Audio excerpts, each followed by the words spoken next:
I'm gonna take you guys back to when I was in 5th grade and share a little story with you guys. I grew up on the South Shore of Long Island in a very just regular town.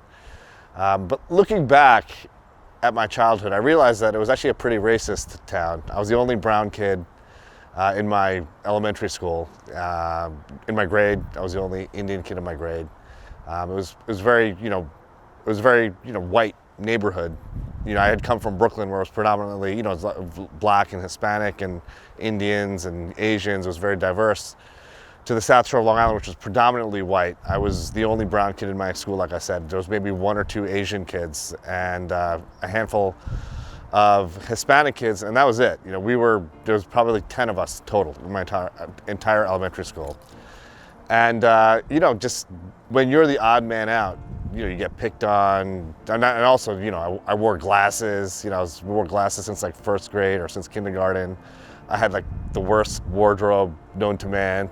My mom would basically dress me. My brother's 7 years older than me. I'd wear his hand-me-downs, which were like 7 years old, out of style. I had like the worst sneakers. I had no game. I had nothing going on. So I used to get picked on a lot. I used to get beat up, used to get picked on. It sucked. But in 5th grade, I had a teacher. His name was Mr. Mccarthy. And he was an older guy. He must have been in his late 60s when I was in 5th grade. So, he retired a few years thereafter. I was always good academically. I was good at standardized tests. I excelled in his class. I did really well in his class. I was in 5th grade. And I remember on the very last day of school, I'll never forget this. We're all walking out of school. It's really exciting. The first day of summer, that was like a half day. I think it was just a couple hours long, the school day. And as we're walking out, he grabbed me by my arm and like pulled me aside. And I was, kind of taken aback. He never touched any of the students.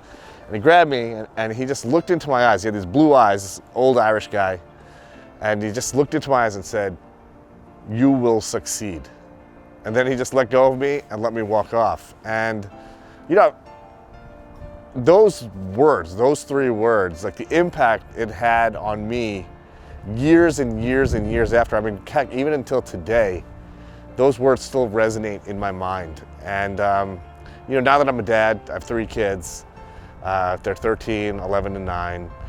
I realize how powerful mentors are, how powerful words are, and how you can, either build someone up or break them down. And, it was a really, really powerful lesson I learned at a young age. I didn't really realize the significance of it until I was much older. But anyways, Mr. McCarthy had passed away many years ago. But if any of his family is out there, you should know that he was a wonderful teacher, a beautiful human, and he had a very long-lasting impact on at least one of his students. Thanks, Mr. McCarthy. Let's get it.